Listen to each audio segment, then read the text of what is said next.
See our next question. If two circles having equations this and this touch each other, then which of the following is true? ये question तो directly हमारी lecture series का एक question है। अगर आपको question याद होगा तो आप लोग इजीली बोल सकते हैं इस क्वेश्चन का आंसर होगा बी ऑप्शन। ना अगर आपको ये क्वेश्चन नहीं भी याद तो आप लोग इजीली इसको डिराइव भी कर सकते हैं। बट याद रखिएगा डेरिवेशन में कम से कम आप लोगों को 2 से 3 मिनट तो लगेगा ही लगेगा। बट फिर भी देखिए इस वीडियो के अंदर मैं आप लोगों के साथ उस डेरिवेशन को डिस्कस कर लेता हूँ।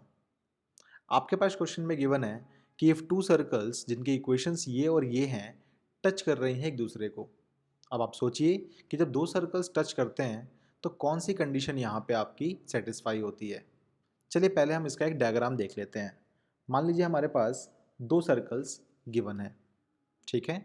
मान लीजिए मैंने यहाँ पे दो सर्कल्स ड्रॉ कर लिए। अब आप मुझे बताएं कि दोनों सर्कल जब एक दूसरे को टच करेंगे तो डायग्राम कैसा बनेगा। देखिए डायग्राम आप लोगों का ऐसा बन सकता है या फिर डायग्राम आप लोगों का ऐसा बन सकता है।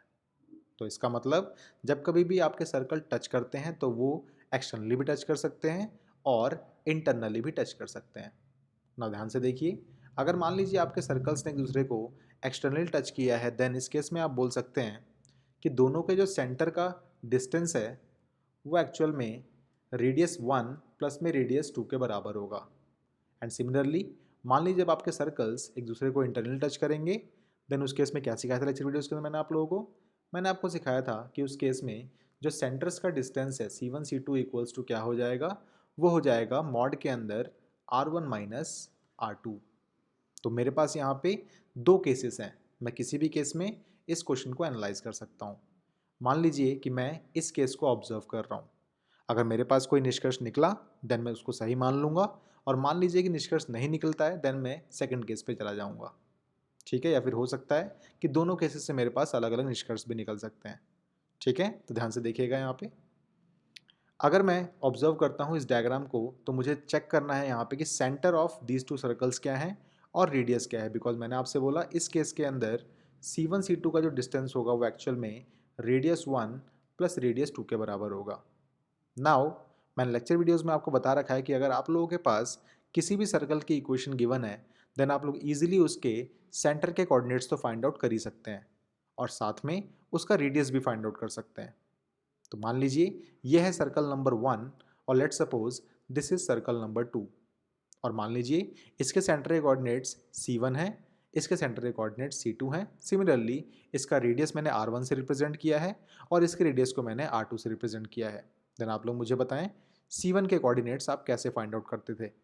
अगर आपके पास इक्वेशन है पूरी पूरी देन आप बोलते थे माइनस का G और माइनस का F एक्चुअल में इसके सेंटर के कोऑर्डिनेट्स होंगे। सिमिलरली सेंटर 2 क्या हो जाएगा आपके पास, यहाँ पे G को रिप्रेजेंट G डैश कर रहा है, इसका मतलब माइनस का G डैश एंड माइनस का F डैश इसके सेंटर के कोऑर्डिनेट्स होंगे। एंड रेडियस कैसे निकालते थे आप लोग, तो रेडियस का फॉर्मूला होता था root under G square plus F square minus में C। बट देखिए यहाँ पे तो कांस्टेंट टर्म है ही नहीं आप लोगों की, इसका मतलब इसके रेडियस का फॉर्मूला हो जाएगा simply G square plus F square. Also इसके रेडियस का फॉर्मूला क्या हो जाएगा, देखिए यहाँ पे भी आप लोगों के पास कांस्टेंट टर्म नहीं है, इसका मतलब सिंपली G डैश की स्क्वायर प्लस में F डैश की स्क्वायर।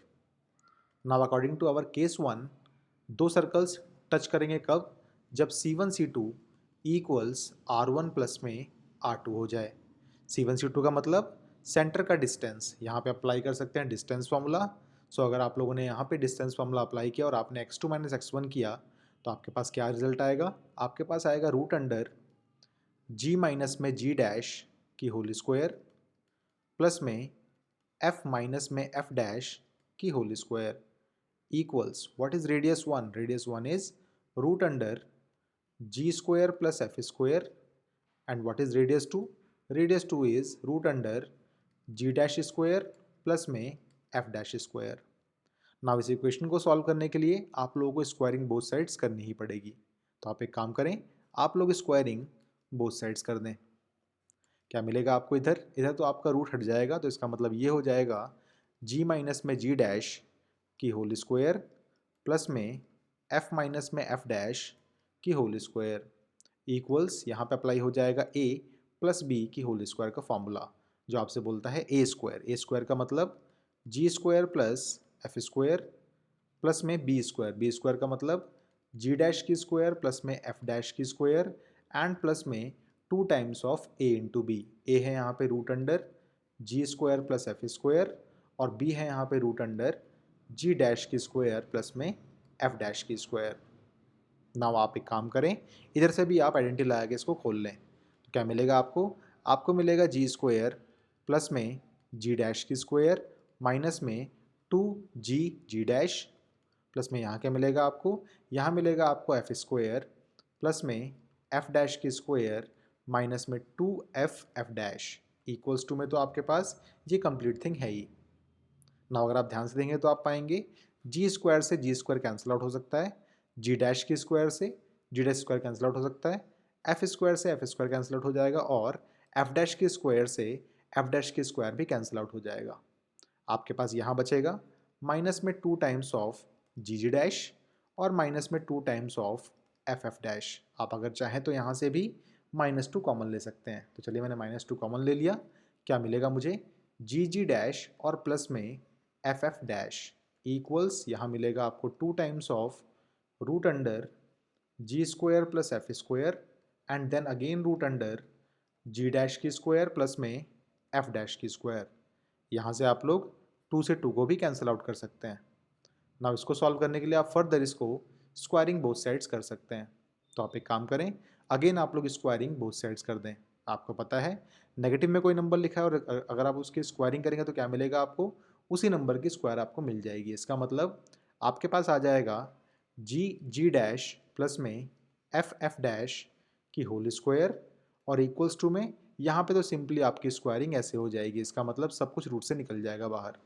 ये हो जाएगा G square plus F square multiplied by G dash की स्क्वायर एंड प्लस में एफ डैश की स्क्वायर। नाउ आप लोग एक काम करें, इसको आप लोग एक्सपैंड कर दें। सो ये हो जाएगा जी डैश की होल स्क्वायर यानी कि ए स्क्वायर प्लस में बी स्क्वायर एंड प्लस में 2ab का मतलब G dash f dash equals यहाँ क्या मिलेगा आपको? देखिए यहाँ पे आपको टर्म्स को मल्टीप्लाई करना पड़ेगा। So G square into G dash की स्क्वायर को आप बोल सकते हैं जी डैश की होल स्क्वायर प्लस में G square into F dash की स्क्वायर को आप बोल सकते हैं जी एफ डैश की होल स्क्वायर। सिमिलरली एफ जी डैश की whole square and then F dash की भी होल स्क्वायर।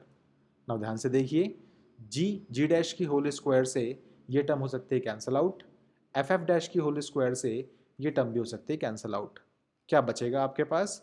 सो आपके पास बचेगा 2 times of g dash f dash equals g F dash की होल स्क्वायर प्लस में एफ जी डैश की होल स्क्वायर।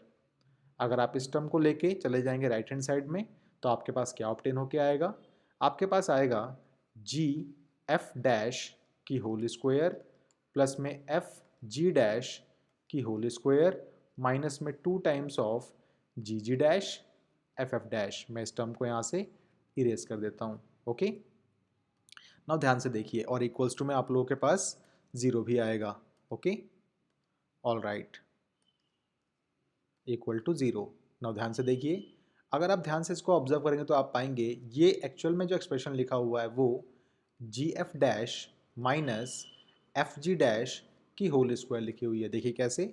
देखिए जी एफ डैश की स्क्वायर ये रही, ए स्क्वायर ये रहा, प्लस में बी स्क्वायर ये रहा और 2 टाइम्स ऑफ ए भी यहाँ लिखा हुआ है। कैसे? ध्यान से देखिए, 2 टाइम्स ऑफ ए आपके पास है ये जी और एफ डैश, बी आपके पास है ये एफ और जी डैश, तो ये बन गया 2 times of a b equals two 0। इसका मतलब जी एफ डैश माइनस में एफ जी डैश का स्क्वायर अगर 0 है इसका मतलब ये टर्म भी 0 होगी। तो यहाँ से मिल जाएगा जी एफ डैश माइनस में एफ जी डैश इक्वल्स टू 0 और आप सिंपली बोल सकते हैं इस टर्म को उधर भेज के कि G F dash equals to F ji dash, G F dash equals to F ji dash. तो ये थी प्रॉपर इसकी डेरिवेशन जो मैंने यहाँ पे वीडियो में आपको दिखा दी। बट इस रिजल्ट को आप लोग याद रखिएगा, जब कभी भी आपके पास इस टाइप की इक्वेशन आएगी तो इसका आंसर क्या होगा? G dash F equals to G F dash, या फिर आप बोल सकते हैं G F dash equals to F ji dash. Okay.